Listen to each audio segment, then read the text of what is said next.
Oke. Baik, Assalamualaikum warahmatullahi wabarakatuh.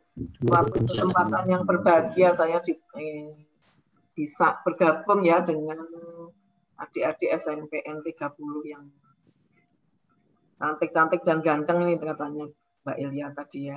Terima kasih pada Bu Siti Munawaroh, ya, Bu Yuni yang memfasilitasi acara ini, guru-guru dan adik-adik semuanya. Baik, pada kesempatan ini saya mendapat kesempatan untuk menyampaikan dampak bullying terhadap remaja. Ini saya tambahkan anak karena tumbuh kembang itu memang dimulai sejak masa anak ya, tidak bisa langsung ke remaja ya, supaya adik-adik ini memahami. Nah, topik ini sangat penting. Kenapa? Karena adik-adik ini ya generasi penerus bangsa ya, Didik Rehan, Dik Rahmat, Mbak Yulita dan sebagainya dan kawan-kawan itu memang terpilih karena adik-adik nanti dianggap bertugas sebagai kader yang nanti menyampaikan apa yang telah didapatkan ini. Nah, ini nanti untuk diteruskan ke teman-temannya ya. Karena bullying atau perundungan itu bisa terjadi di mana saja, kapan saja, bahkan di tempat yang paling terlindung. Walaupun adik sekarang berada di rumah dengan pembelajarannya virtual, itu tidak luput kemungkinan dari bullying. Yang kadang-kadang kita tuh nggak sadar loh, membuli teman-teman kita, atau kita sebagai korban karena kita takut speak up ya, takut bicara karena diancam, karena minder dan cenderung mengiyakan teman kita yang membuli, padahal tindakannya itu jelas-jelas salah ya. Untuk itu nanti akan saya sampaikan apa sih yang disebut bullying atau perundungan itu, dan kenapa kok penting dibicarakan, terutama pada remaja begitu ya. Baik, segera saya mulai saja ya adik-adik. Sebagai ini pokok bahasan saya hari ini adalah pendahuluan. Kemudian batasan dari bullying itu sendiri apa? Jenis-jenisnya apa? Dan gangguan-gangguan yang timbul.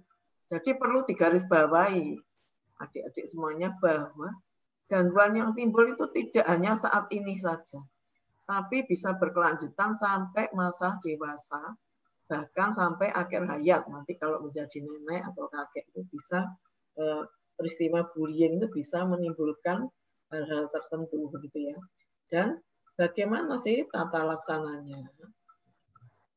Nah, sebagai pendahuluan, anak dan remaja, jadi adik-adik semua itu adalah aset bangsa yang paling berharga ya, itu adik-adik semuanya sebagai generasi penerus kita ya. Nah, Undang-Undang Pasal 1 Ayat 1 Nomor 23 tahun 2002 menyatakan bahwa anak itu adalah seseorang sejak dalam kandungan sampai usianya tuh 18 tahun. Jadi adik-adik itu termasuk dalam ini ya, kriteria anak-anak yang menuju remaja. Kalau kelas 1 SMP atau kelas 7 itu remaja awal. Mungkin yang kelas 3 itu remaja tengah atau akhir ya. Kalau akhir itu kan sudah SMA. Jadi itu perlu pendampingan psikologis. Ini adalah suatu kegiatan yang sangat baik saya kira. Kalau kegiatannya tadi dikatakan untuk pelatihan konseling sebaya. Jadi adik-adik ini nanti dilatih untuk sebagai konselor ya. Nanti pelatihannya kan oleh ini ya nanti. Ini saya menyampaikan materinya. Sedangkan WHO sendiri menganggap kalau anak itu yang dianggap anak itu sampai sebelum usia 19 tahun. Jadi memang adik-adik itu kelihatannya badannya gede nih, bongsor begitu ya. Tapi pola pikirnya memang belum seperti orang dewasa. Nah, tumbuh kembangnya itu nanti dipengaruhi oleh pengasuhan orang tuanya. Nah, ini dibalik kesukaran ada kemudahan. Jadi di era pandemi ini kan banyak adik-adik itu mengeluh bosan, dokter, saya di rumah terus, nggak bisa kemana-mana. Ya. Nah, sisi positifnya kan adik bisa berkomunikasi lebih banyak dengan orang tua, dengan adik, dengan kakak, sehingga kedekatan dalam keluarga itu akan terjamin. Karena kalau kedekatan keluarganya itu baik, nanti akan memudahkan guru-guru dalam proses belajar mengajar ya. Itu semua harus disyukuri ya, karena dengan adanya peristiwa ini tadi disampaikan oleh Bu Siti Munawarroh bahwa adik-adik semakin rajin untuk menjaga kebersihan dan menjaga kesehatan, gitu ya. Baik. Selain itu faktor genetik itu juga mempengaruhi. Maksudnya genetik itu gini deh. Adik-adik itu kan ada yang keras, ada yang sabar ya, ada yang dulu sebelum pandemi kalau ditegur gurunya itu lapor ibunya. Bu, aku dimarahin nih sama Pak Imron, padahal Pak Imron tuh hanya menasehati. Seperti tadi rame ya, kan Bungun cuma bilang, Dek tolong di mute gitu ya. Itu kan nggak marah sebagai bentuk kasih sayang, tapi bagi anak yang mudah tersinggung sudah mau ikut masih dimarahin gitu ya. Jadi beda-beda kan responnya ya. Ada yang duduk tenang tadi ya, ada yang heboh begitu kan ya. Dan kelihatan di layar gitu ya. Ada yang apa? Jalan-jalan, ada yang duduk manis begitu. Memang berbeda-beda ya. Dan juga lingkungan itu mempengaruhi. Lingkungan kecil itu di rumah, bagaimana hubungan adik-adik ini dengan kakaknya, dengan pembantunya, dengan Pak D-nya, dengan Bu D-nya, gitu ya. Lingkungan besar itu di sekolah, ya, dan di masyarakat. Gitu. Nah, kenapa anak dan remaja itu rentan mengalami bullying tadi? Karena pola pikirnya belum matang, jadi belum bisa mengerti pesan-pesan yang disampaikan, ancaman itu juga belum bisa. Dan anak atau remaja itu masih bergantung kepada orang lain. Jadi kalau dikatakan, kamu elek, bodoh, gitu, takut. Nanti aku nggak dipinjamin catatan sama temanku ya. Nanti aku dikucilkan seperti itu. Nah, itu yang menyebabkan adik-adik itu karena nggak speak up, diem aja. Disuruh mentraktir misalnya ya, atau diminta uang, diam aja, akhirnya menjadi korban tadi. Ya. Kekerasan itu bermacam-macam ya. Belum tentu dipukuli. Emosional itu juga termasuk kekerasan. Seksual juga ya, dan penelantaran anak. Jadi orang tua itu juga dalam pengasuhan itu perlu untuk mengerti pengasuhan yang baik dan benar ya. Karena adik-adik semua tuh dilindungi loh oleh KPAI ya. Kenapa? Ternyata kasus-kasus itu sangat banyak.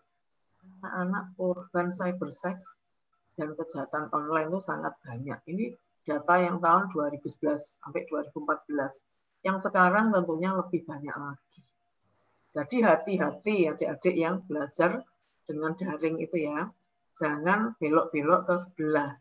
Biasanya kan ada situs yang menarik, terus oleh adik-adik diklik. Ketika diklik, nah keluar gambar-gambar yang tidak semestinya. Itu sering dokter temui di klinik. Orang tua membawa adik-adik ini karena loh, kok ketahuan menonton film ya atau gambar-gambar. Nah, ketika dokternya nanya ternyata adik-adik itu tidak sengaja. Ketika belajar daring, terus ada ikon menarik, diklik. Adik-adik kan biasanya kalau belajar daring ini diberi tugas kan mampir kan, lihat ke sana ya, lihat yang lain. Seperti misalnya ini dengerin kan ada yang buka WhatsApp-nya gitu ya, atau buka situs yang lain. Nah itu hati-hati. Makanya adik-adik kalau ditanya atau didampingi orang tuanya jangan marah ya, karena adik-adik itu adalah ini generasi penerus bangsa ya. Nanti kalau terpapar dengan stresor yang ini ya, kekerasan cyber itu kan bermacam-macam ini ya. Kamu disuruh apa tanpa sadar nanti adik-adik mengikuti, itu akan berbahaya. Nah, ini ya data-datanya tadi telah disampaikan. Kalau dulu ya katanya, nggak mungkin lah kalau di rumah kan tempatnya tuh aman, nggak mungkin terjadi kejahatan. Sekarang ini dengan dunia yang luas ini, onlinean itu di mana orang tua nggak bisa mendampingi 24 jam. Guru-guru juga demikian, karena satu guru mengajar kelas 7, kelas 8, kelas 9, ya bahkan pelajarannya itu nggak satu mata pelajaran aja, bermacam-macam. Jadi adik-adik perlu kesadaran sendiri. Karena ternyata ini loh, di seluruh dunia kasusnya itu banyak. Ya, cyber online sampai 21% gitu ya. Kekerasan seksual juga 11%, jadi hati-hati. Gambar-gambar, bahkan ada juga kan yang diminta foto dalam posisi atau kostum yang tidak wajar itu di seluruh dunia banyak. Jadi kita semua harus ikut antisipasi begitu ya supaya tidak terjadi hal-hal yang tidak diinginkan. Kenapa sih dari tadi kok membahas? Ya sudah kan kalau terjadi kekerasan ya dilupakan. Oh tidak bisa begitu adik-adik. Karena kalau suatu kekerasan itu akan memengaruhi fungsi otak ya. Otak bagian depan, adik-adik udah diajar ya namanya lobus frontalis itu kan untuk mengajar kita berpikir, kita melakukan motivasi ya. Adik-adik tadi bisa duduk tenang, walaupun diajak ibunya misalnya nganterin ibunya atau diajak wisata, adik-adik memilih untuk mengikuti ini ya materi ini. Nah, tentunya ini memerlukan kerja dari fungsi otak tadi yaitu lobus frontalis. Nah, kalau kekerasan maka otak kita bagian depan ini ya dari depan lobus frontalisnya nanti tidak aktif, off. Jadi yang menyala itu yang bagian pusat emosi. Jadi adik-adik yang menjadi korban itu akan menjadi ketakutan, cemas, sulit tidur, nggak bisa belajar. Itu disimpan terus di otak. Lama-lama karena dendam dia bisa menjadi pelaku, begitu ya. Nah, maka mata rantai ini harus diputus dengan kegiatan pengabdian masyarakat ini salah satu caranya, ya. Karena kan kami tidak mungkin menjaring seluruh siswa gitu ya. Jadi diambil ini ya. Adik-adik berbahagia yang dipakai atau mendapat kesempatan sebagai kader tadi ya. Terima kasih Bu Mun gitu ya kok. Saya dipilih begitu berarti kan saya ini bisa menularkan ilmu ke teman-temannya gitu ya. Kondisi ini sangat memprihatinkan ya karena kondisi ini sangat banyak ya Dik ya. Nah, itu adik-adik jangan takut bercerita ke orang tua. Kalau orang tuanya keras, nggak bisa diajak ngomong, monggo ke guru BK. Guru BK akan menjamin rahasia adik-adik. Kan ngomongnya nggak sama-sama, sendiri kan. Bu, saya ada masalah ini, monggo segera disampaikan ya. Kalau tidak ketemu kan bisa lewat WhatsApp gitu ya. Harapan kami nggih Bu Mun nanti bisa kerjasamanya ini bisa berlanjut tidak hanya di webinar ini saja, mungkin dengan SNPN 30 ini bisa berlanjut kalau ada masalah-masalah. Bu Mun ya, nanti kita bisa bersama-sama dengan Bu Yuni karena kita memang peminatannya tuh anak dan remaja Bu. Yeah.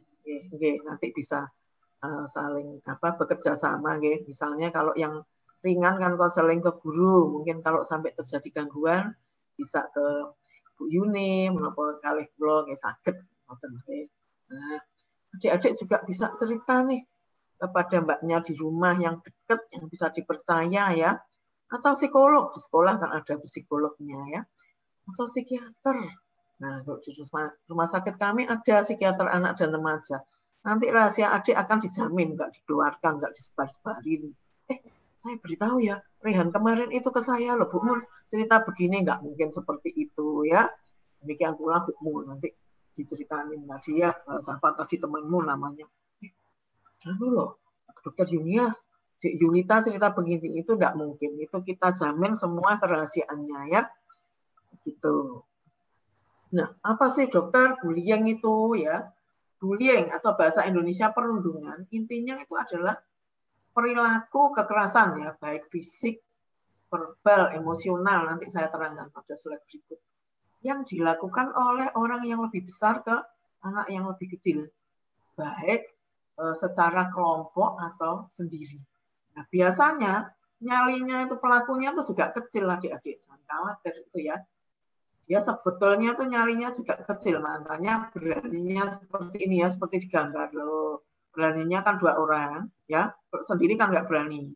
Terus ini kekerasannya kan secara fisik loh, dijambak kan ya mesti sakit, nangis, nanti terus diolok-olok emosionalnya ya goblok gitu aja, nangis, dasar cewek gitu ya, terus diolok-olok ya, itu kan emosional gitu ya. Kalau seksual itu belum tentu perbuatan kamu itu apa kecil gitu ya, begitu itu kan sudah bentuk yang seksual kan, jenis kelamin yang lemah ya, perempuan, kecil, dekil, begitu seperti itu. Nah, itu kan dia jadi ketakutan karena dalam kondisi kesakitan dikata-katakan jelek-jelek ya, terus sehingga anak itu seolah-olah tidak berdaya. Itu memang ini tujuan daripada biarnya tadi ya. Itu ya. Kalau enggak begitu kan enggak berhasil dia ya. Supaya berhasil ya seperti itu. Nah, itu ya batasannya. Paham ya Dek ya kira-kira ya. Selanjutnya dampak bullying. Nah, remaja seperti adik-adik tadi mulai remaja awal. Kelas 7 kalau dulu zamannya saya, Bu Mun, ini itu katanya SMP kelas 1 kalau adik-adik kelas 7. Itu kan mencari jati diri. Nah, adik-adik yang dulunya tuh sayang sama orang tua, kemana-mana pergi selalu sama ibu, bapak, ayah, bunda ya. Sekarang mulai kalau diajak nggak mau. Bentar lah Bu, aku kan mau pergi dengan teman. Aku sekarang kan sudah besar gitu ya. Kalau sekarang nggak bisa jalan-jalan, tadi nasihatnya Bu Mun kan jangan keluar rumah kalau nggak penting. Memang benar. Tapi adik-adik kan tetap kan terhubung dengan temannya. Karena terhubung itu penting. Bisa lewat WhatsApp, lewat Line, begitu ya. Macam-macam kan. Lewat Zoom, gitu ya. Lewat Instagram, macam-macam. Karena itu nggak apa-apa. Memang kita ini perlu terhubung dengan orang lain. Tapi harus ada batasnya ya Dek ya. Terhubung itu bagus. Tapi kalau sampai waktunya dengan teman, dengan ini, kolonimu terlebih banyak dari waktunya dengan orang tua dan mengganggu waktu belajar, nah, itu termasuk kamu membuli dirimu sendiri ya. Ya kalau terlalu lama kan akhirnya gimana? Bingung. Terfokus terus pada konten-konten yang Anda lihat atau grupmu itu ya. Jadi semua males kan pelajarannya jadi terlambat. Walaupun virtual kan ada tugasnya nggak dikerjakan ya. Terus kalau disuruh ini pelajaran daring, ininya videonya dimatikan gitu ya. Terus suka memberontak ke orang tua. Diam-diam melanggar peraturan. Peraturan kan belum tentu besar, peraturan di rumah misalnya kalau Dek kalau habis mandi itu dibersihkan ya. Terus ini bajunya kalau enggak yang kan enggak semua mencuci sendiri nih, ditaruh di bak, kemudian nanti dicuci bersama-sama di mesin cuci misalnya seperti itu. Dan tidak dilakukan karena dia terganggu tadi ya. Nah, juga cenderung melakukan kekerasan kalau nggak berani ke orang tuanya, ke adiknya marah-marah. Ini hati-hati ya, karena nanti suatu saat bisa menjadi pelaku, yaitu ke adiknya, ke adik kelasnya. Makanya sekarang ospek itu dihapus ya, karena ya seperti ini. Jadi bisa menimbulkan dampak atau trauma ya. Nah, apa sih Dok emotional abuse? Emotional abuse ini gini. Nah, kalau sekelompok misalnya ini tadi ya calon-calon konselor mudanya ini 16 orang. Nah, nanti mendapat tugas diskusi dari Bu Mun. Satu di antara 16 orang ini tidak dihubungi, tidak di-chat. Ya, dibatasi. Kalau tanya tidak dijawab. Ini misalnya seperti itu ya. Kalau tanya tambah ini tidak dijawab atau dikatakan sudah kamu jangan ini, paling kamu nggak ngerjakan kok tugasnya ini nggak ngerti, diam saja. Ketika terus dipanggil sebutan negatif, misalnya dengan ini namanya ayahnya, nah biasanya kan begitu ya, sehingga anaknya kan malu disebut namanya anaknya, atau karena kebetulan gemuk, tambun gitu ya, apa ibu gitu ya. Satu sama anak lain berbeda. Ada yang begitu menjadi sedih ya. Karena apa? Kok sedih? Karena remaja itu kesetaraan sosial sangat penting. Kalau adik-adik mengatakannya satu kali nggak apa-apa, tambun, dud. Kalau sekali nggak apa-apa, berkali-kali dan semua orang menyatakan seperti itu, maka dia akan minder ya. Nah, jadi setelah mengikuti ini webinar ini, tolong adik-adik jangan melabelin temanmu ya. Dan yang sudah diberi label, tolong menjawab dengan humor gitu ya. Nggak apa-apa, saya tambun, berarti saya sehat. bisa yang bunda ya, dikasih makan jadi gendut. Daripada kurus nanti sakit gitu ya, misalnya ya. Gendut sehat bebas COVID gitu ya, atau gendut tapi aku pintar kesayangannya Bu Mun gitu ya. Jadi menjawab dengan humor gitu ya, dan jawablah dengan prestasi gitu ya. Jangan tambah seperti gambar di sini, diam menyendiri ya, seperti depresi gitu ya. Jadi sejak saat ini harus stop emosional bullying. Nah, kekerasan fisik tanpa sadar memukul, ya, menampar, menonjok, menendang, itu kan ada ya di YouTube itu, kasihan. Masa temannya sesama teman kok ditendang, dilempar ya, diracun, digigit, dicakar, itu kan banyak. Tidak boleh itu tindakan seperti itu ya. Dan juga ini orang tua, beberapa orang tua itu karena tidak bisa mengatasi perilaku anak. Jadi dengan memukul ya, itu sebenarnya tidak boleh, tidak diperkenankan, karena memukul itu akan menimbulkan trauma bagi anak gitu ya. Harus dibedakan loh, hukuman atau disiplin. Kalau disiplin itu kan mesti sewajarnya ya, sesuai usia anak ya, dan layak dan konsisten. Kalau kadang dipukul, habis dipukul diberikan hadiah, diajak jalan-jalan, itu namanya tidak konsisten ya. Itu kenapa adik-adik kalau dengan gurunya nurut ya, karena guru-gurumu itu kan konsisten. Jam 9 sampai jam 10 olahraga misalnya ya. Nah, sekarang walaupun virtual kan ada nih, saya lihat olahraga ya, saya juga ada nih kegiatan olahraga. Nah, mereka olahraga di depan laptopnya masing-masing, itu kan ada penilaiannya juga ya. Itu kan konsisten, jadi jam 9 sampai jam 10 pelajarannya olahraga ya. Pelajarannya itu, jadi adik-adik mau karena memang disiplin gitu ya. Kalau untuk adik-adik tadi ya belum jam 9 sudah pada gabung nih, tadi saya lihat ya. Nah, itu suatu bentuk pendisiplinan ya, bukan suatu bullying ya. Kalau bullying itu pemaksaan ya. Nah, kalau anak-anak atau remaja mengalami kekerasan fisik, maka anak-anak itu akan menghadapi ketidakpastian. Nanti habis ini apa ya? Aku mau diapakan ya? Atau diolok jahat? Atau mau dipukul? Bagaimana? Apa yang harus aku lakukan ya? Apa yang dilakukan ibuku nanti ya? Apa aku dimarahin lagi? Apa aku akan dipukul ayah? Nah, karena adik-adik dalam ketakutan, tentunya tugasnya semakin tidak beres. Orang tua akan semakin marah dan semakin keras. Sebenarnya tujuannya itu apa? Supaya adik-adik itu menurut, padahal itu salah. Nah, itulah perlunya bimbingan konseling di sekolah-sekolah. Jadi kalau adik ada masalah, nanti orang tuanya juga dipanggil, kemudian diberikan solusi, gitu ya. Diberikan solusi yang bagus. Jadi anaknya win, ibu bapaknya win-win solution, akhirnya menjadi pribadi yang tangguh ya. Kan banyak nih, itu ada kan di Facebook, di Instagram yang bilang, Bu, sorry dulu aku dikatakan anak nakal, sekarang aku jadi sarjana loh. Nah, sebetulnya anaknya itu harus berterima kasih dong. Ada yang memberitahu, yaitu gurunya. Dulu dibicarakan, kamu nakal, kalau begini tidak bisa naik kelas. Nah, dengan diberitahu itu kan mestinya anaknya itu menjadi semangat. Buktinya sekarang menjadi sarjana gitu ya, tapi karena nggak didengerin kira di-yang gitu ya. Next, nah ini ya. Nah, kalau pelecehan seksual itu belum tentu sampai berhubungan ya adik-adik ya.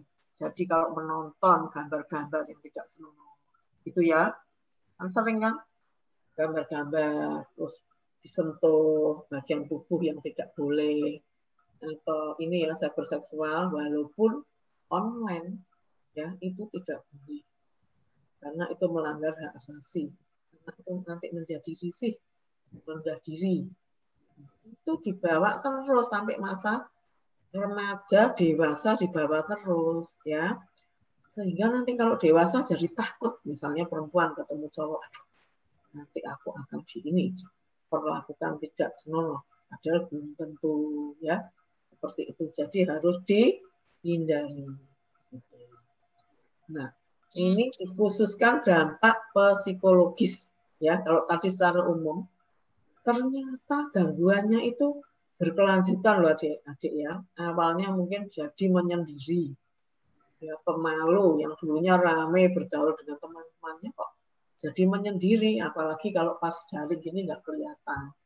Cuman gurunya heran kok tugas-tugasnya nggak dikumpulkan ya, gitu ya.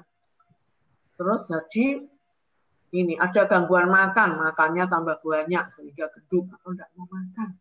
Nah ini yang paling banyak itu yaitu gangguan tidur. Jadi remaja-remaja itu ke poliklinik jiwa karena tidak bisa tidur, gitu ya. Atau gangguan perilaku, marah-marah, teriak-teriak, memukul, bahkan ada yang mencuri, gitu ya. Nah, kalau bullying berlangsung terus-menerus, bisa jatuh dalam kondisi depresi. Jadi adik itu sedih, hilang semangat, mudah lelah, dan risiko bunuh diri, gitu ya. Nah, yang tidak kalah membahayakan yaitu gangguan mental berat, timbul halusinasi, katanya adik-adik halu. Nah, halu itu tidak ada suaranya Pak Imron yang baik, yang nyuruh belajar, nyuruh ngikuti kegiatan ini, tidak ada. Halunya tuh gini, kamu jelek, lebih baik mati saja, gitu ya. Ibumu tuh jahat, tidak usah kumpul dengan ibumu, gitu ya. Jadi kata-kata yang negatif. Makanya adik-adik harus membiasakan dengan kata-kata yang positif, ya. Kata-kata positif itu baik, senang, gembira, gitu ya, semangat itu positif. Yang negatif tuh aku jelek, aku memang bodoh, aku tidak bermanfaat, aku memang biang onar, aku memang tidak disayang ibu. Semua orang tuh disayang. Lah mungkin tidak disayangnya karena perilaku yang disebut nakal tadi, ya. Gitu. Jadi mulai saat ini usahakan berkata-kata yang positif ya adik-adik, ya, supaya nanti bisa sukses seperti guru-gurunya. Ya. Nah, bagaimana kalau sudah terjadi bullying? Terutama tadi ya, masyarakat yang kecil kan keluarga. Jadi berkomunikasi. Orang tua banyak mendengarkan, anak menyampaikan lah. Karena adik-adik ini hormonnya kan lagi tinggi-tinggi. Kalau menyampaikan itu ya pelan-pelan. Ditunggu ibu bapaknya sudah santai, duduk berhadapan-hadapan. Paling enak tuh saat makan, itu bisa baru berkomunikasi. Atau setelah sholat, kalau habis sholat maghrib itu kan apa, ibu bapaknya tuh sudah selesai bekerja kan, sekarang kan sudah ini new normal pada bekerja, suasananya senang, ngomong nggak mungkin dimarahin gitu ya. Nah, orang tua juga memberi kesempatan nih, kita belajar mendengar pakai kan. Jadi sebagai orang tua, sebagai psikolog, sebagai psikiater kita mendengarkan anak-anak berbicara.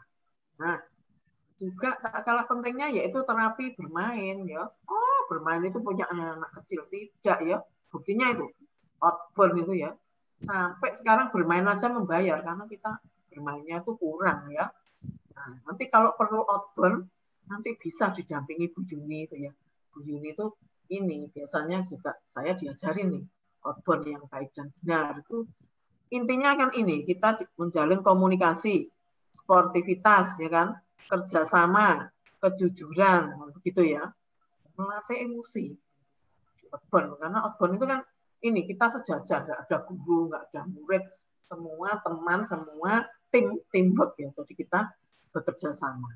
Ya. Nah, kalau pada anak-anak yang lebih kecil bisa dilakukan terapi perilaku. Misalnya, ngomong tapi teriak-teriak atau suka mengatakan temannya jelek-jelek, itu diberitahu. Kalau kamu dikatakan gendut, tambun, keribu, mau nggak? Kalau nggak mau, makanya jangan melakukan seperti itu. Kalau kognitif perilaku tuh gini, misalnya kan pola pikirnya salah. Aku ini memang layak dibully karena aku ini sudah kecil, bodoh, ya, sudah nggak ada orang tua, aku layak dibully. Tidak, adik-adik. Semua murid atau semua manusia itu mempunyai hak asasi yang sama. Tidak ada orang yang lebih rendah dari yang lain. Adik harus berani mengatakan tidak kepada para pelaku ini. Ya. Nah, untuk membantu itu semua gimana? Adik-adik latihan relaksasi. Ayo coba melakukan ya. Tarik nafas. Coba adik-adik tarik nafas. Ya. 1, 2, 3, 4, 5, 6. Tarik nafas. Ya. Kemudian ditahan. Tahan. Terus hembuskan pelan-pelan lewat hembus. Gitu ya. Dengan adik melakukan berulang-ulang, maka akan membuat adik lebih tenang karena oksigen masuk ke dalam tubuh adik ya. Setelah relaksasi terus minum air gitu ya. Sehingga adik-adik itu enggak penuh ketakutan ya. Nanti jadi takut ke sekolah karena dibully. Kalau takut, maka pelakunya akan semakin apa? Semakin senang, semakin meningkat. Yang awalnya cuma dikatakan gemuk, bodoh gitu ya. Nah, besoknya lagi, tidak ada temannya kan.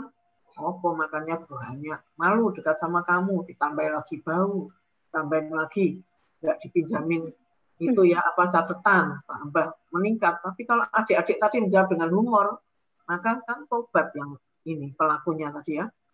Akhirnya percuma, ganggu ya, ganggu si Rehan, percuma, ganggu Yulita itu nggak direken, saya nggak ada ininya, akhirnya tobat ya, kapok. Adik-adik juga menjadi pribadi yang baik gitu ya. Nah, ini ya akhir slide saya yang penting ya dan wajib dilakukan itu yaitu 3M ini. Adik-adik harus rajin mencuci tangan dan memakai masker dan juga menjaga jarak ya. Tapi mencuci tangannya itu jangan berlebihan ya. Kalau berlebihan itu juga merupakan gangguan namanya obsesi kompulsif ya. Artinya kalau mau memegang sesuatu tuh mencuci tangan gitu ya. Ada loh yang sampai terganggu gara-gara pandemi ini. Cuci tangan terus. Akhirnya tangannya kan luka ya. Itu harus digarisbawahi seperlunya ya. Nah, dan kalau remaja ini kan sukanya kumpul-kumpul ya, Dek ya. Jadi Dek, dari 3R ini rame-rame ya. Kalau tadi ramenya kan virtual, tadi diberi kesempatan sebelum acara dimulai sama Bu Lu, apa? Ketika dimulai baru diingatkan, tapi kan nggak dimarahin ya, tadi penuh kasih sayang ya. Terus ini bukannya guru-guru nggak sayang, bukannya guru-guru itu tidak mau ketemu adik-adik, semua kangen sama murid-murid. Tapi untuk menghindari paparan COVID yang kita tidak tahu ujungnya, maka kita bertemunya virtual adik-adik ya. Karena ini tidak boleh ketemu di ruang yang sempit ya. Terus dan juga ini tidak boleh ngerumpi-ngerumpi. Ngerumpi-ngerumpi nanti bisa juga menyebabkan ini ya, lama-lama meningkat lah, menyebabkan bullying juga. Jadi sekiranya kalau faktor 3M dan 3R ini adik-adik patuhi, maka prestasi belajar adik, ya, komunikasi dengan orang tua walaupun di era pandemi, adik-adik tidak akan terkena bullying tadi ya, atau cabin fever itu deh. Cabin fever itu kan bosen, nangis-nangis di rumah ya. Terus alasannya karena bosen HP-an terus ya. Karena kalau HP terus, nanti adik juga bisa menjadi korban bullying. Gitu ya. Nah, sekian penyajian saya. Semoga bermanfaat. Saya kembalikan ke moderator ya, MC-nya Mbak Elia. Monggo Mbak Elia. Oke, terima kasih Dr. Yunias. Oke. Dengan pemaparan materi yang sangat menarik tadi ya. Saya rasa dengan yang disampaikan Dr. Yunias tadi, insya Allah adik-adik semua ini paham ya. Nah, namun mungkin jika ada yang perlu ditanyakan, silahkan kami buka untuk sesi diskusi atau tanya jawab.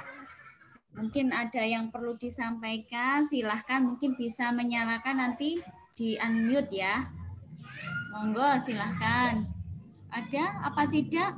Mungkin yang perlu disampaikan, kira-kira mau curhat juga enggak apa-apa. Oh ternyata saya itu dengan teman saya yang ngolok-ngolok saya itu termasuk bullying ya gitu ya. Apakah saya mau ganti ngolok-ngolok gimana dokter? Boleh enggak? Nah ini mungkin perlu disampaikan juga ya. Ada yang mau bertanya nih Mbak Ilya tadi. Oke, dokter. Assalamualaikum, halo siapa? Dinyalakan. Mas Afif ya kayaknya, Mas Afif. Nggih. Assalamualaikum, Bu. Saya kok. Oh, nggih, monggo Mas Afif ya. Iya, Bu. Silakan Mas Afif. Saya mau bertanya, Bu. Iya, Mas Afif. Salah satu teman saya, mohon maaf saya tidak menyebutkan namanya, nama baiknya. Sering berkata-kata kotor, kasar kepada semua orang. Tidak pernah mengikuti dan mengerjakan tugas daring. Apabila saya ingatkan, dia seperti masa bodoh. Pertanyaan saya, apa yang sebaiknya saya lakukan agar dia sadar, karena saya merasa kasihan dengan sikapnya yang begitu bila terus dibiarkan. Oh, baik ya Allah, luar biasa. Mas Afif ya. Nggih, dokter Nggih, luar biasa pertanyaannya nggih. Iya. Jadi Mas Afif ini mungkin pernah menjumpai temannya ya yang berkata-kata kasar baik kepada Mas Afif atau semua orang. Nah, dan juga nggak ngerjakan tugas-tugas secara daring. Gimana sebagai teman, Mas Afif sebagai teman yang baik, apa yang harus dilakukan ngoten dokter? Monggo dokter. Baik Mas Afif ya, pertanyaan pertama yang sangat bagus. Diharapkan nanti adik-adik juga ikut bertanya ya. Nah, temanmu yang sering berkata-kata kotor, menentang peraturan, itu mungkin juga termasuk gangguan perkembangan ya adik-adik ya. Jadi anak itu kan ini ya adik ya, adik-adik itu nggak langsung kelas 7, kelas 8 kan, awalnya kan fase oral. Fase oral itu apa-apa itu lewat mulut, jadi menyusui, ya. Terus kalau makan makanan itu lewat mulut. Nah, mungkin dia ada gangguan di fase seperti itu. Jadi dia sendiri mungkin korban, sering dikata-katakan kotor, jadi beraninya ke teman-temannya. Gimana Mas Afif, dia berani berkata kotor enggak kalau sama gurunya? Itu Bu, sering Bu. Sama gurunya berani? Di chat Bu. Nah, di chat kan? Iya. Nah, itu bisa begini, kalau Mas Afif tadi kan sudah berusaha, kan sayang ya pada temannya, dikasih tahu, ya. Kamu time out, misalnya dia enggak direken, jadi nggak usah dijawab, ya. Kalau dia berkata kotor, nanti kalau dia tanya, baru bilang, kamu yang sopan berkata-katanya, ya. Kan kalau berkata gitu nggak baik, gitu ya. Teman-teman anggota chatmu tuh juga harus sama ya, memperlakukan dia supaya dia sadar kalau ngomong seperti itu enggak baik ya. Jangan kasihan terus dijawab. Nanti dia jadi beliau tadi. Nah, kalau sudah enggak mempan, dilaporkan ke guru BK-nya. Chatnya itu kan sebagai bukti ya.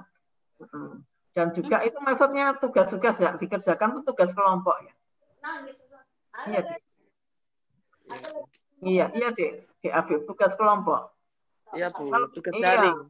Nah, kalau tugas kelompok nggak dikerjakan ya namanya jangan ditulis supaya dia itu tobat gitu ya. Kan kelompok ya Dek. Kalau yang menghukum cuman Mas Afif, nanti Mas Afif bisa dibully juga kan.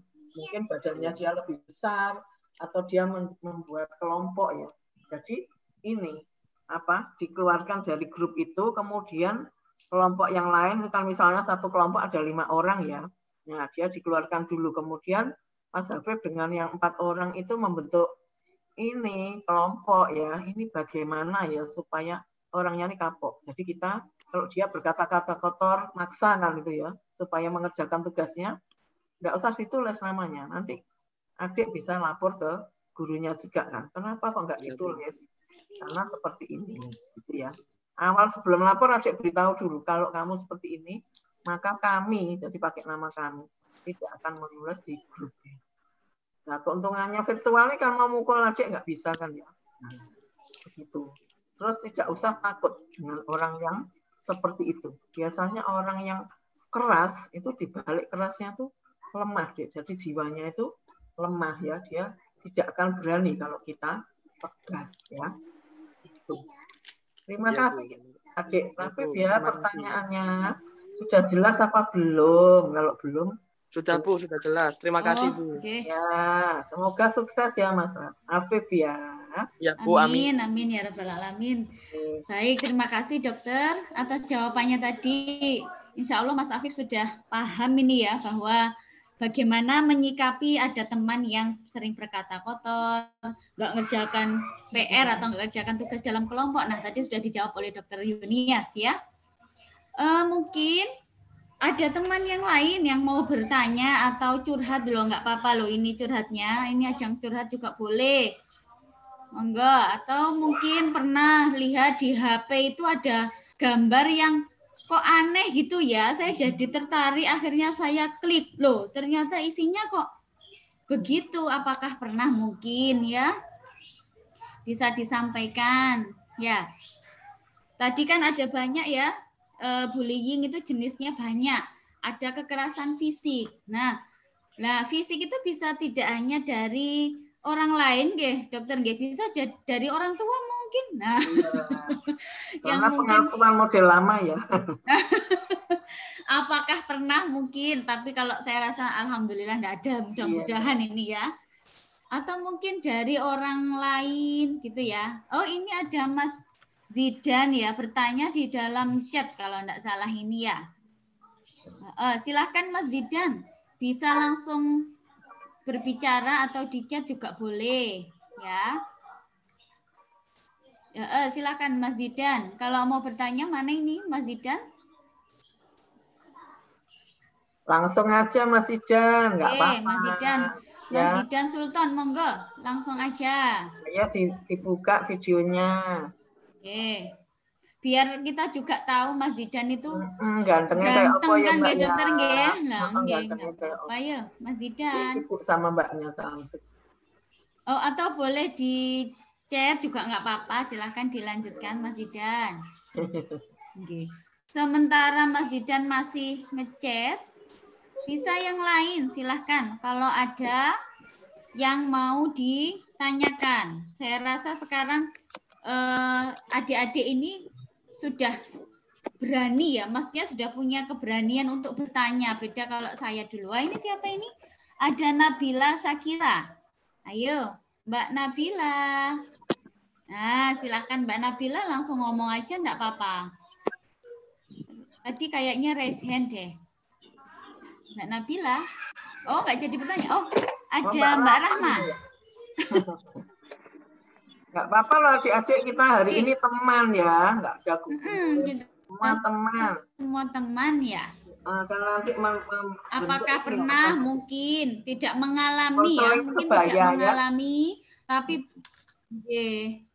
tidak mengalami tapi pernah melihat sesuatu yang sepertinya itu kok tadi masuk seperti materinya Dokter Yunias gitu ya.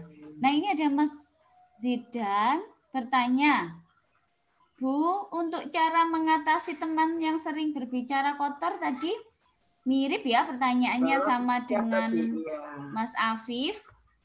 Tadi monggo dokter mungkin kalau mau ditambahkan, Nggih. Jadi kalau tadi tidak ini ya, tadi kan berkaitan dengan tugas. Ini mungkin maksudnya Mbak Ilya berkata kotor secara umum ya, dia tidak menekan. Lah itu sebaiknya di terapi perilaku tadi ya. Jadi tidak usah berteman dengan anak itu, kita menjauh supaya anak itu sadar. Oh, aku ini karena seperti ini, jadi teman-teman tidak suka. Adik-adik tidak usah mengalah dengan orang seperti itu, ya. Kalau mengalah maka dia akan menjadi-jadi. Dia kalau sendiri-sendiri nggak berani. Nah, supaya adik-adik tidak dibully, adik-adik juga jangan menyendiri. Membentuk kelompok dengan anak yang pinter-pinter ya. Seperti saya dulu kalau sekolah itu, terus aku berkelompok sama Bu Yuni, karena Bu Yuni itu kan pinter ya. Bu Yuni, Bu Ika itu rajin, jadi saya jadi ketularan rajin. Jadi ketularan rajin gitu, dokter. Ya. Nah, adik-adik juga demikian. Ini saya kira yang dipilih ini kan yang pinter-pinter. Ini terus ya. Nggak apa-apa adik-adik kalau mau sharing ya. Seperti tadi Mas Afif kan bagus. Dia bukan pengalamannya pribadi, cuman bagaimana dia mau menolong temannya. Gitu ya. Ayo siapa yang mau bertanya? Nah ini ada dokter, Mas Zidan lagi, tambah lagi pertanyaannya. Bagaimana kalau ada temannya yang kecanduan game? Nah ini, gimana dokter solusinya? Sebagai teman yang baik, gimana cara memberitahunya, dokter? Ya, bagus. Kalau kecanduan itu artinya kan sudah mengganggu. Kalau adik-adik ini daring kan bukan mengganggu toh, tapi suatu kebutuhan, ya. Nah, itu tergantung dari motivasinya temanmu itu tadi. Dia mau atau tidak ditolong. Kalau dia sendiri tidak mau berubah, tentunya sukar ya. Kita hanya bisa mengingatkan. Tetapi kalau dia tidak mau berubah, nah itu yang susah. Nah, karena adik-adik ini adalah temannya dan remaja itu biasanya kalau diomongin temannya nurut, tapi jangan dengan cara diberi nasihat. Nah, kalau dinasihati sudah nggak mempan karena game itu sangat menarik ya. Nah, ini pura-puranya ditanya, dia dianggap konselor. Maksudnya apa? Maksudnya ini gimana toh? Pelajaran ini aku kok nggak ngerti ya. Misalnya namanya Iqbal gitu. Iqbal, aku tolong ya. Yang ini loh, kemarin Bu Nun menerangkan itu masalah apa ya?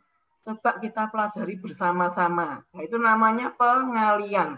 Tanpa sadar dia ditarik keluar dari ininya, dari apa namanya, kondisi yang menyenangkan itu tadi ya. Nah, jadi dia ditarik tanpa sadar. Nah, terus ketika dia sudah menjawab oke, dikasih kegiatan lagi.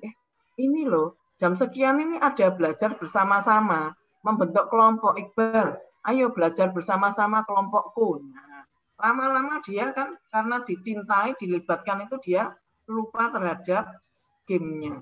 Gitu ya. Yang enggak boleh itu gini, misalnya temanmu itu kan sudah kecanduan game. Karena sayang pada temannya terus ditarik gamenya. Seketika itu kan dia jadi marah ya. Karena dirampas kan ya, enggak boleh dirampas itu kan kelompokan ya. Misalnya kita sekarang ngomong nih kan apa bergantian Mbak Elia, Dokter Yunias, Dokter Yuni gitu gantian. Ya, kalau kita menguasai kan tentu saja marah kan Mbak Elia. Dokter Yunias sih kan aku masih ngomong kok. Langsung diputus saja gitu ya. Caranya gitu pelan-pelan ya.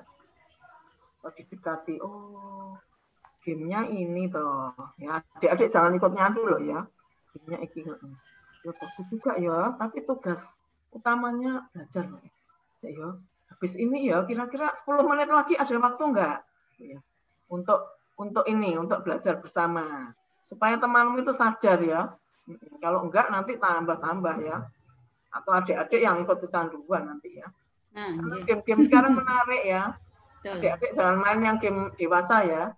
Call of Duty, ya Mobile Legends itu kan isinya saling menyerang gitu ya. Oh, nggih, ya dokter. Terima kasih adik-adik. Mau tanya lagi? Baik, terima kasih Dokter Yunias. Ini ada yang bertanya ini dokter. Nah, ini ada misalnya ada anak yang pernah kena bullying dokter waktu SD gitu nggih. Kemudian sampai sekarang ini dia jadi murung atau nggak open, nggak terbuka dengan teman yang lain. Jadi susahlah bergaul ngaten dokter. Iya, betul. Gimana nggih cara mengatasi biar dia itu balik pede lagi mau bergaul dengan teman-temannya yang lain ngaten dokter. Iya. Nah, ini memang juga banyak loh kasus seperti ini ya. Dan saya salut dengan guru BK. Persis yang disampaikan Bu Ilyas, anaknya itu dibully saat SD. Jadi dia jadi murung. Terus pendiam, nggak mau mengerjakan PR, bahkan sampai gagap. Nah, oleh guru konselingnya itu diantarkan ke poliklinik jiwa Rumah Sakit Dr. Stone. Saya salut itu SMP SMP sebut loh, pokoknya bagus ya. Terus kemudian anak itu ini kebutuhan dasar anak dan remaja kan dicintai, dilibatkan ya, menguasai. Artinya dia itu menguasai itu dia diberi kesempatan untuk memimpin. Kemudian kita berikan PR bahwa anak itu diberikan peer group. Peer groupnya anak yang pinter, tapi dia diangkat sebagai ketuanya. Kebetulan dia tuh pinter ke internet itu. Suruh buat mading lah, karena anaknya tuh dihargai, dilibatkan. Sekarang malah jadi juara. Jadi kalau anak yang pendiam, yang menyendiri itu jangan dijauhi ya adik-adik ya. Dilibatkan ya. Kalau dilibatkan kan seneng gitu ya. Seperti Mas Afif tadi bagus. Aku ingin menolong temanku. Lah itu bagus itu ya. Bisa menjadi ini tadi ya perwakilan konselor sebaya ya. Karena apa? Yang paling baik itu bukan saya, Yuni, Ilyas ya. Itu yang paling dipercaya itu sebetulnya sama adik-adik itu juga teman sebayanya itu kalau remaja. Nah, itu buktinya apa? Kalau tanya itu tadi kan katanya banyak yang ikut. Nah, yang berani tanya cuma satu. Mas Afif. Yang lain apa? Karena takut. Nah, takutnya itu mungkin nanti aku bertanya salah gitu ya. Ya, sungkan. Takut dipermalukan. Nanti dianggap pertanyaanku enggak berbobot. Enggak, Dek. Semua pertanyaan itu bagus. Lah, mumpung virtual gini, adik-adik harus berani bertanya ya. Tidak ada pertanyaan yang jelek. Yang jelek itu kalau yang jawab itu enggak bisa, terus dia jawabnya, kok gitu aja ditanyakan. Itu yang salah. Coba, yang salah yang menjawab bukan adik-adik gitu ya. Ayo mulai berani speak up mulai sejak remaja, nggih. Nanti bisa jadi presenter kayak Mbak Elia ini. Nggih, dokter, ini presenter dadakan ini, dokter. Nggih. Matur nuwun, Dokter Yunia. Dokter kayak Bu Yuni itu, dokter dan juara pula loh. Kumlot. Nggih. Ya. Saya yakin kalau Bu Yuni itu dulunya rajin sepertinya waktu SMP, nggih, dokter. Nggih. Menolong teman-temannya gitu Bu Yuni itu memang. Nggih, alhamdulillah luar biasa, ya. Nggih. Baik. Nggih, matur nuwun. Ada lagi yang mau ditanyakan? Kalau mungkin malu nanti WA aja ya, karena ada nomorku ya. Saya rahasiakan. Dokter, karena masih ada waktu ini saya yang bertanya ya, dokter. Ini kan sekarang sedang marak fenomena TikTok, dokter. Aplikasi itu loh, dokter. Kan banyak remaja, mungkin ya SMP, SD bahkan mungkin sudah terlibat dalam aplikasi tersebut. Nah, dia lebih seneng itu di TikTok ataupun di itulah. Akhirnya ke arah sosial yang nyata itu malah berkurang, dokter. Seperti itu. Gimana, dokter? Cara menyampaikan kalau saya jadi temannya, nah tadi kayak Mas Afif, gimana sebagai teman yang baik jika ada anak yang suka TikTok tapi nggak mau ke teman yang lain yang dalam dunia nyata. Kalau apa-apa tuh kalau sudah lebay kan termasuk terganggu ya. Mengganggu. Lah itu karena sekarang apa-apa lewat ini di rumah ya, yang terbaik itu juga melibatkan saudara atau orang tuanya lebih dulu. Gitu ya. Untuk melakukan pembatasan. Karena kan memang asik ya. TikTok itu kalau dilihat positifnya kan juga ada relaksasi, juga ada gembira ya, gerak senamnya. Tapi kalau lebay itu kan termasuk nyandu tadi. Itu apa-apa sekarang memang harus dibatasi. Dibatasi orang tuanya, diingatkan gitu ya. Bila perlu ya Mbak Ilyas ikut dia TikTok diikutin, tapi terus aku ya seneng, tapi aku juga ada tugas yang lain ya.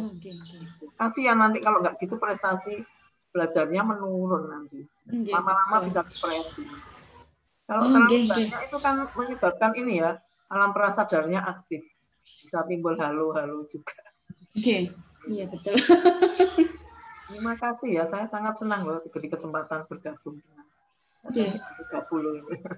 Kita malah lebih berterima kasih, dokter, mau memberikan informasi ini, dokter, yang sangat berharga bagi saya pribadi sebagai orang tua ini.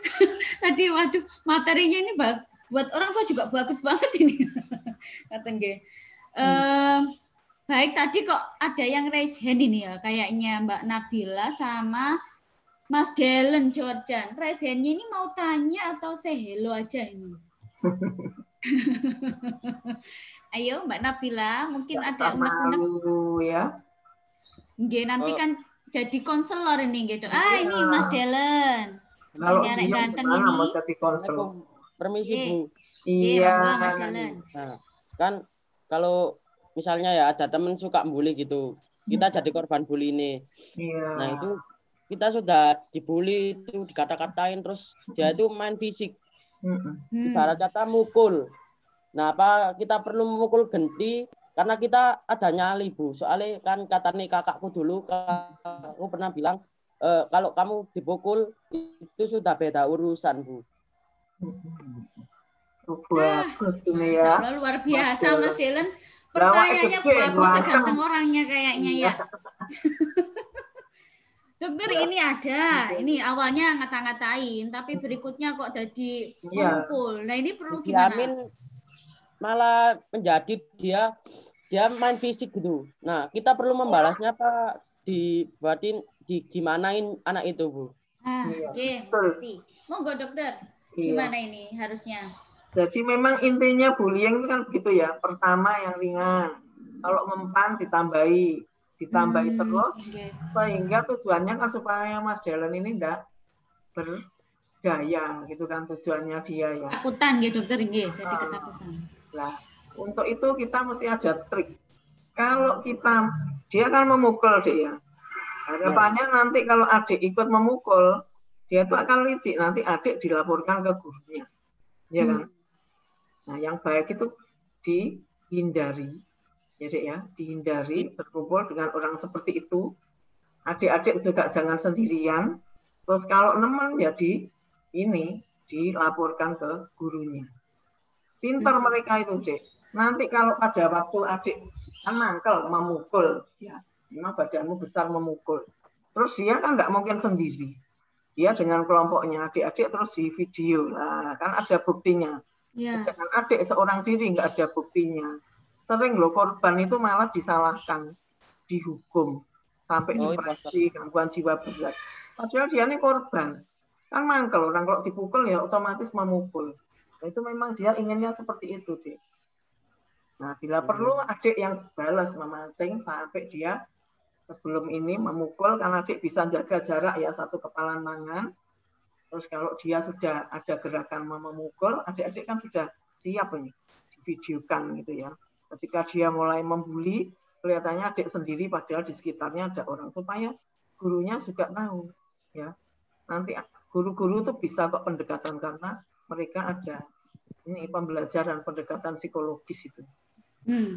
Nah, terus ya, kalau walaupun masih muda pintar, Dek. Ya gimana, Dek? Kalau ada teman dekat kita juga, Bu, di situ. Nah, ketika saya juga dibully tapi ada teman dekat saya. Nah, itu bisa jadi saksi apa gimana, Bu? Bisa, nanti ketika lapor ke gurunya, kamu bawa saksinya itu. Ya. Karena temanmu yang membuli itu juga pasien loh, itu juga orang sakit loh. Kalau dibiarkan nanti bisa terjadi ini loh, Dek, sekarang ayo kenakalan tuh pemimpinnya siapa? Remaja apa orang tua? Pembobolan kartu kredit. Nah, remaja atau pimpinannya. Terus apa narkoba itu pemimpinnya siapa? Remaja kan, kalau SMP bahkan sampai pengedar loh. Kalau kamu membiarkan itu berarti tetap salah loh. Adik yang salah ya. Karena generasimu itu nanti kesempatannya luas. Jadi anak seperti ini harus sebelum jadi dewasa nakal ya. Kan manipulatif anak seperti itu. Betul enggak? Manipulatif kan. Di depan gurunya mesti dia bagus. Menyerahkan tugas, Dellen yang buat dia ngancam terus dia yang menyerahkan. Nah, gurunya enggak tahu, dikira dia bagus. Jadi kamu harus membentuk ini juga kelompok. Kalau masalah tugas gitu itu ya, kalau saya sudah ngerjakan, dia itu pelaku belum mengerjakan, Bu. Nah, dia tuh ngancem, awakmu gak ngekekno tugasiku nak aku, awakmu tak antemin. Nah, gitu itu gimana, Bu? Nah, dia kan beraninya kan mengancam kan? Iya, Bu. Kalau sekarang kan kalau pakai apa tugas itu pakai apa? Kan ada, maksudnya pakai laptop kan ya? Ada kopiannya ya. Itu dikopi dulu. Jadi nanti sebagai bukti, nggak perlu dikasih tapi di PDF, ya, supaya dia tidak kopas. Terus sebelum diserahkan itu adik ini bilang ke gurunya kan, Bu, saya ini sudah menyerahkan ini. Teman saya si A nih, kalau persis kan yang menyerahkan duluan itu berarti yang membuat, ya. Ya memang gitu, caranya itu melemahkan. Itu kan simbol tidak mampu ya. Coba sama gurunya kan nggak berani, ya. Kamu harus pintar-pintar cara ngakalinya. Ya, Bu. Terima kasih, Bu. Itu aja informasi dari saya, Bu. Itu ya. Ya. Mas Dellen. Ya, alhamdulillah. Terima kasih Dr. Yunia sudah menjawab pertanyaannya Mas Dellen. Ini tadi ada dari chat, Dokter ada pertanyaan. Iya. Siapa? Mbak Reswara itu kayaknya yang raise. Halo. Ada pertanyaan Mbak Nabila ini. Mbak Nabila ini bertanya, bagaimana caranya menolong teman move on dari bullying, dokter? Anjir. Jadi ini jiwa-jiwa untuk menolong temannya Iya, ini bagus. tinggi, Nian. Mbak Ilya milihnya kok ya bagus-bagus anak-anaknya. Nggih. Iya. Perilaku untuk menolongnya itu tinggi sepertinya, dokter. Monggo, dokter. Memang kalau remaja tuh kesetiakawanan sosialnya tuh bagus. Asal nggak salah pilih teman ya. Kalau ini kan yang bagus-bagus. Kalau Anda sudah mau menolong kan artinya merelakan waktu ya, Nabila ya. Ikhlas ya, meluangkan waktu. Jadi kalau menghadapi misalnya kalau korban bullying itu kan ya orangnya nyebelin juga ya karena dia self esteem-nya, rasa percaya dirinya sudah terkikis habis. Mungkin saat awal Anda tuh nggak direken ya, dicuekin. Karena dia sudah penuh kecurigaan ya, apakah ini mau menolong, apakah juga membuli juga ya. Jadi adik harus belajar sabar. Terus terlibat. Banyak mendengarkan, jangan langsung menasihati. Pendekatan ya, kebutuhan manusia awal kan dilibatkan. Jadi ditolong apa-apa keperluannya. Diajak dulu, barulah kita bisa menerapi anak itu. Selama dia belum percaya, kita nggak bisa bertindak. Yang sering salah itu begini, deh. Alah, ngono mbok pikir salah. Nggak usah wedi ono aku lah, jangan begitu. Dia tuh sudah nggak berdaya kalau nggak takut gitu aja ya. Ini karena itu sudah bullying itu kan nggak satu saat ya, kan berkali-kali dilemahkan. Jadi stresornya tuh sampai ininya off kan tadi ya, otak bagian depan. Jadi perlu waktu memang ya. Jadi Anda pertama perlu waktu, baik-baik menjaga hubungan dan jangan sendiri. Berapa orang gitu supaya dia itu merasa terlibat gitu ya. Sering juga mereka tuh bukan korban bullying tapi rasa percaya diri yang rendah. Jadi ketika diajak ngomong itu sudah merasa dimarahin, ya ditegur sedikit itu seolah-olah ini apa dikucilkan. Sering kan ada temanmu yang begitu, tegur gurunya, lapor ibunya, Bu, ini lo gurunya lo ngamuan, padahal enggak begitu. Kondisinya ternyata loh tadi hanya diingatkan gitu karena sudah tidak nyaman itu ya merasa diapakan ya. Kalau orangnya gagal move on itu artinya ya karena dia menyendiri tadi. Kalau udah terlibat nanti pelan-pelan dan itu perlu waktu dek, kira-kira 2 minggu sampai 2 bulan, nggak bisa langsung. Jadi artinya kalau adik membantu hari ini nggak direkam ya besok lagi gitu ya. Memang perlu waktu karena lukanya kan udah lama itu sejak anak. Tidak mungkin tiba-tiba remaja dibully sedikit sudah sampai gagal move on ya. Buktinya Mas Dylan tadi tetap semangat ya. Dia tetap ngerjakan PR, tetap mau tergabung dalam komunitas ini gitu. Ya. Iya, terima kasih Mbak Nabila. Ya. Oke. Matur nuwun, dokter. Ini masih ada satu pertanyaan ya sambil kita sebenarnya sampai jam 10.15. Tapi sepertinya ini menarik banget sehingga banyak ada yang bertanya, nggih. Ada pertanyaan dokter di chat. Maaf ya sinyal saya mungkin kurang bagus ini. Bagaimana dokter solusinya?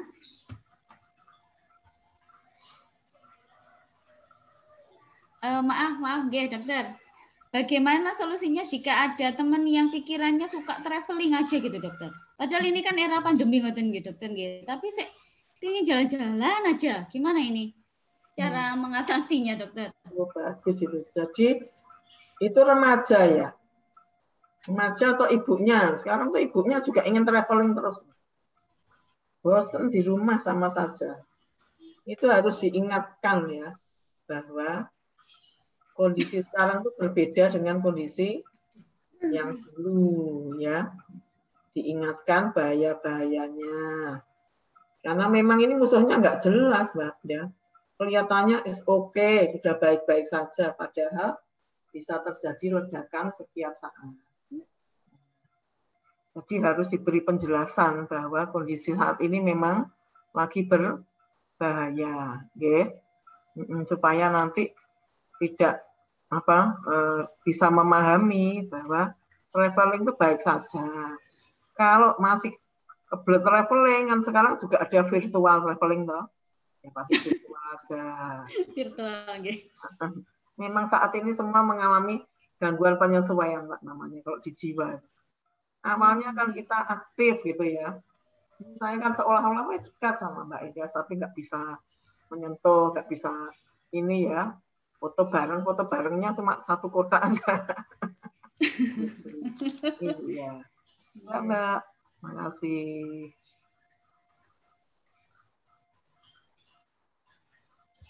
Oke, baik. Terima kasih, Dokter. Ya. Waduh, sinyal saya ini kayaknya timbul tenggelam sinyal saya ini. Mendung ini di sini. Oke, maaf. Sepertinya ini waktu sudah menunjukkan bahwa kita harus mengakhiri sesi ini, Dokter. Terima kasih ini banyak. Sesi ini tadi tidak terasa, padahal sudah hampir 1 jam terlewati dengan sangat menarik ini, Dokter.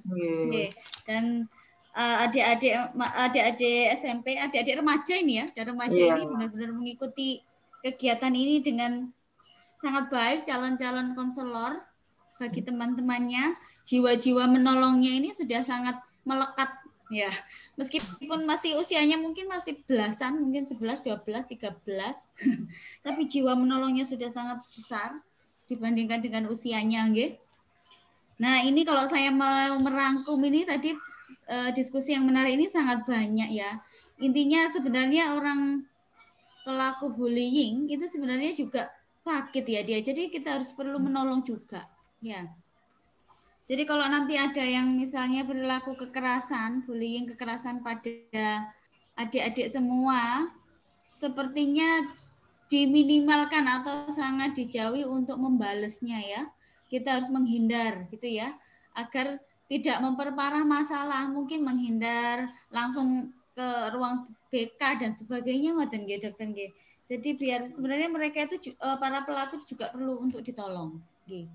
Makanya dengan adanya konselor ini mudah-mudahan dari sesama siswa SMP ini bisa saling menolong teman-temannya nanti untuk menjadi anak-anak yang lebih baik, karena anak-anak atau remaja ini adalah aset bangsa di masa depan. Begitu ya, saya rasa.